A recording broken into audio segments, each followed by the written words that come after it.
اعوذ باللہ من الشیطان الرجیم بسم اللہ الرحمن الرحیم قال تعالی فی کتابہ الکریم اہدنا الصراط المستقیم۔ میرے قابل احترام مشائخ اور سامعین، حفظکم اللہ وعافاکم اللہ من کل شر وسوء ومکروہ انشاءاللہ۔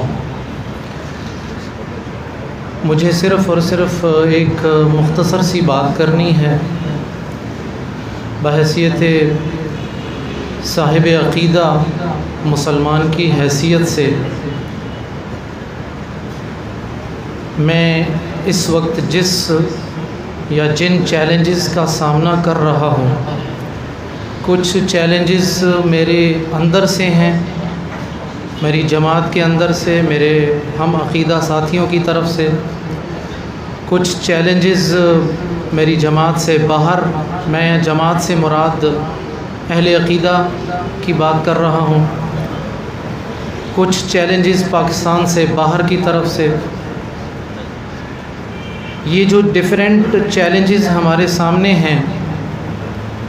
کہیں وہ سوشل میڈیا کی صورت میں ہمارے سامنے آتے ہیں تو کہیں ہماری نجی مجالس کی صورت میں ہمارے سامنے آتے ہیں۔ مجھے ان چیلنجز پر بات نہیں کرنی، لیکن ان چیلنجز کے بعد سب سے ایک بڑا جو ایک خطرناک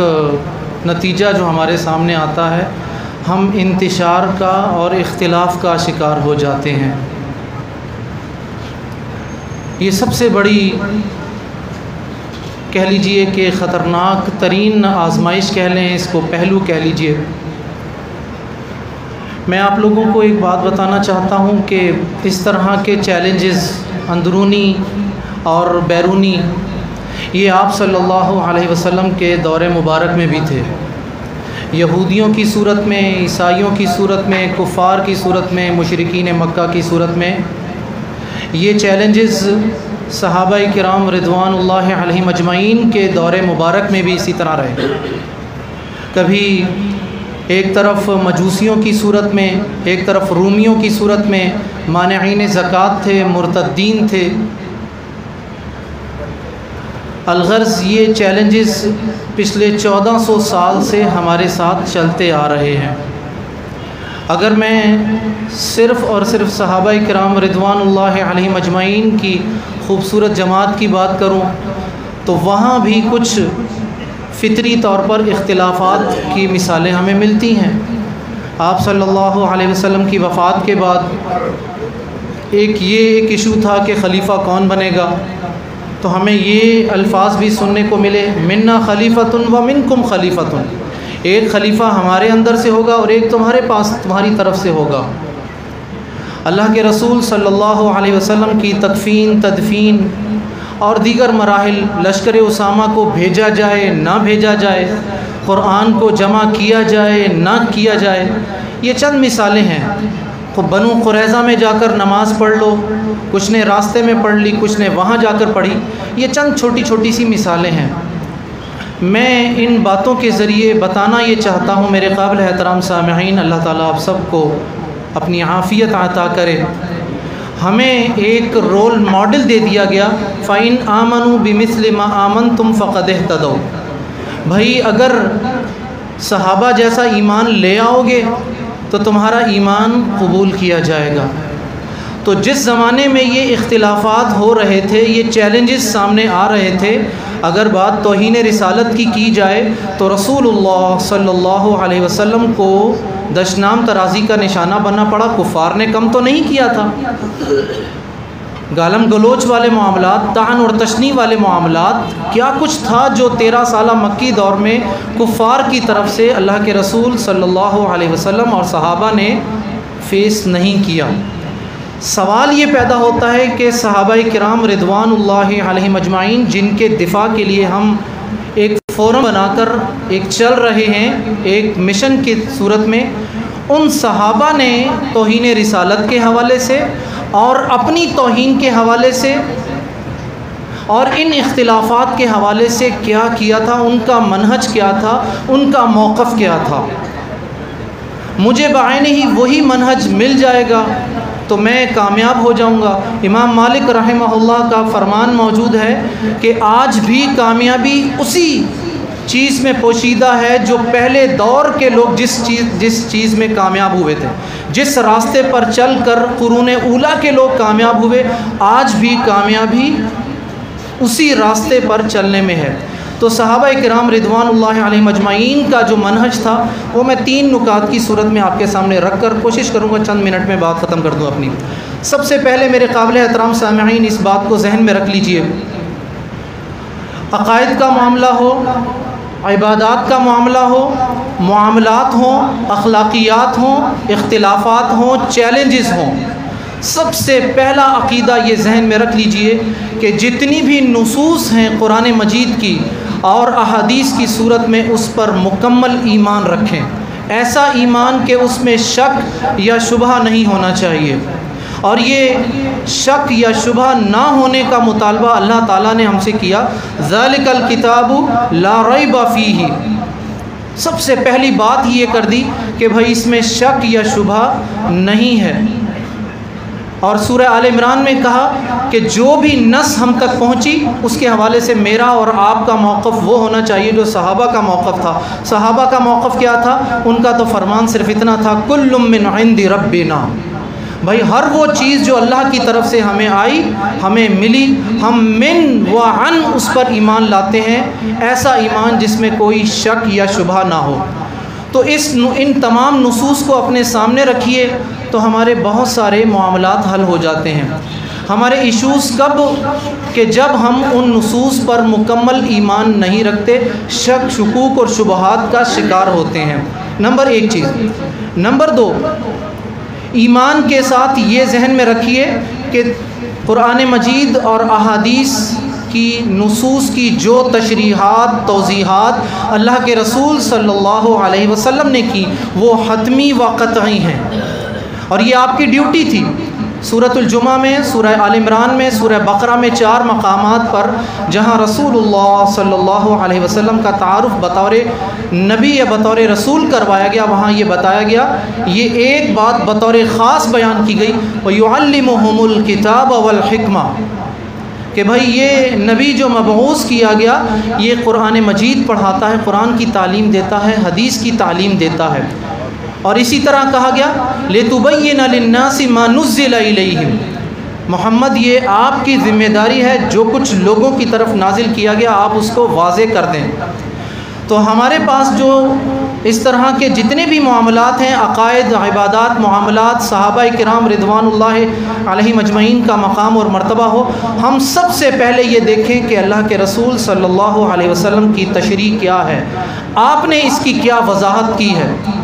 جب کسی بھی آیت، کسی بھی حدیث کی ہمارے سامنے وہ وضاحت اور توضیح آ جائے جو آپ صلی اللہ علیہ وسلم نے کی، اس کے بعد ہمارے لیے قطعاً کوئی حاجت نہیں رہتی کہ ہم کسی اور کی تشریح کی طرف جائیں۔ یہ دوسرا اصول، دوسرا قاعدہ اپنے ذہن میں رکھ لیجئے، جو منہج ہے جو اللہ کے رسول صلی اللہ علیہ وسلم نے اپنے صحابہ کو دیا تھا، اور اس کی بے شمار مثالیں موجود ہیں کتب احادیث میں کہ صحابہ کے پاس جب اللہ کے رسول صلی اللہ علیہ وسلم کا فرمان پہنچ جاتا تھا، وضاحت پہنچ جاتی تھی، اس کے بعد وہ کیا، کیوں، کیسے، چونکہ، چنانچہ، اس لیے، تو، پھر، یہاں، وہاں، ایسا کوئی سوال نہیں کرتے تھے۔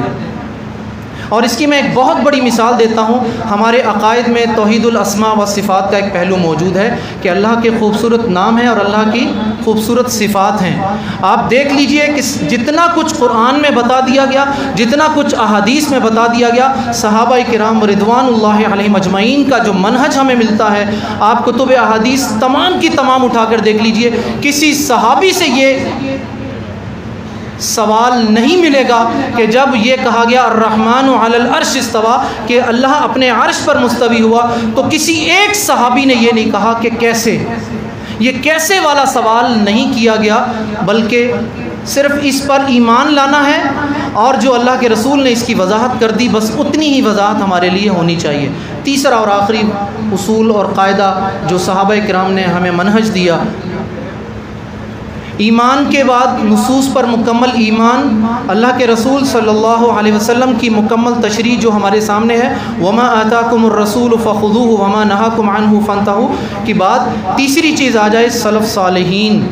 ہمارے اسلاف رحمہم اللہ، جن میں سب سے پہلی جو میں کہتا ہوں جیل یا سب سے پہلا جو گروپ تھا وہ صحابہ کرام، تابعین اور تبع التابعین، جن کی وضاحت اللہ کے رسول صلی اللہ علیہ وسلم کے فرمان میں ہوتی ہے، خیر الناس قرنی ثم الذین یلونہم ثم الذین یلونہم، بہترین لوگ وہ ہیں جن کو میں نے پڑھایا تھا، میں نے قرآن کی تعلیم دی، پھر اس کے بعد وہ لوگ جن کو صحابہ نے تعلیم دی، پھر وہ لوگ جنہوں نے تابعین سے تعلیم حاصل کی۔ تو صحابہ، تابعین اور تبع التابعین یہ بہترین دور ہے، یہ اسلاف رحمہم اللہ کے سب سے افضل ترین جماعت، انہوں نے جو تشریحات لیں اللہ کے رسول سے، جو باتیں لیں، آپ ذرا ایک مثال لے لیجئے، ایک حدیث ہم سنتے ہیں انما الاعمال بالنیات، صحیح بخاری کی پہلی حدیث ہے یہ اللہ کے رسول نے ارشاد فرمایا، آپ سے سید عمر فاروق نے سنا، سید عمر فاروق سے ان کے شاگرد نے سنا، ان کے شاگرد نے ان کے شاگرد سے سنا، ان کے شاگرد نے سنا، پھر سفیان ثوری، پھر امام حمیدی، پھر امام بخاری، اور یہ چلتا چلتا سلسلہ آج ہمارے مدارس میں جو شیوخ الحدیث ہیں آپ ان کی زبانی یہ سن لیتے ہیں۔ تو یہ تین جو مرتبے ہمارے پاس موجود ہیں، آپ یہ دیکھیے کہ اللہ کے رسول صلی اللہ علیہ وسلم نے جو تشریح کی وہ صحابہ نے، تابعین نے اور تبع التابعین نے کس طرح سمجھی، یہ ہے فہم سلف صالحین کی صورت میں۔ اور جہاں کسی بات کی وضاحت نہیں ملتی تو وہاں پر آپ ان لوگوں کی وضاحت لے لیجئے۔ ایک مثال دیتا ہوں، صرف اور صرف قرآن مجید میں ایک مقام پر کہا گیا فلا انصاب بینہم، اس دن کوئی نسب کام نہیں آئے گا، کوئی رشتہ داری کام نہیں آئے گی، اور اسی آیت کے آخر میں ہے وَلَا يَتَسَاءَلُونَ، اور یہ آپس میں ایک دوسرے سے سوال بھی نہیں کر سکیں گے۔ ایک اور آیت میں آتا ہے وَأَقْبَلَ بَعْضُهُمْ عَلَى بَعْضٍ وَيَتَسَاءَلُونَ، یہ سب اہل جنت ایک دوسرے کے سامنے بیٹھے ہوں گے اور ایک دوسرے سے سوال کر رہے ہوں گے۔ اب یہ دونوں آیات میں ظاہری تعارض ہے کہ ایک میں کہا جا رہا ہے کہ یہ آپس میں سوال جواب نہیں کریں گے، دوسرے میں کہا جا رہا ہے کریں گے۔ عبداللہ بن عباس رضی اللہ عنہ جو کہ اسلاف رحمہم اللہ میں سب سے ایک اونچا مقام رکھتے ہیں، انہوں نے کہا کہ بھائی یہ پہلی آیت جو ہے یہ حشر کے میدان سے ریلیٹڈ ہے، اور دوسری آیت وہ ہے جو کہ جنت کی داخلے کے بعد کی ہے۔ تو ہمارے سامنے اس طرح کی بے شمار مثالیں ہیں میرے قابل احترام سامعین۔ تو ایسے جتنے بھی اختلافات آئیں، ہمارے داخلی اختلافات ہوں، جماعت کے اندر سے ہوں، جماعت کے باہر سے ہوں، ہمارے مسلک کے اندر سے ہوں، مسلک کے باہر سے ہوں، یہ تین اصول جو کہ صحابہ کرام رضوان اللہ علیہم اجمعین نے ہمیں دیے، ان کو اختیار کیجئے۔ میں یقین سے کہتا ہوں کہ ہم اختلافات ختم نہ کر سکے تو کم ضرور کر لیں گے، اور محبت کی وہ فضا لانے میں کامیاب ہو جائیں گے جو اللہ کے رسول صلی اللہ علیہ وسلم کے صحابہ کے مابین موجود تھی۔ وجزاکم اللہ خیرا، بارک اللہ لی ولکم ولسائر المسلمین فاستغفروہ انہ هو الغفور الرحیم۔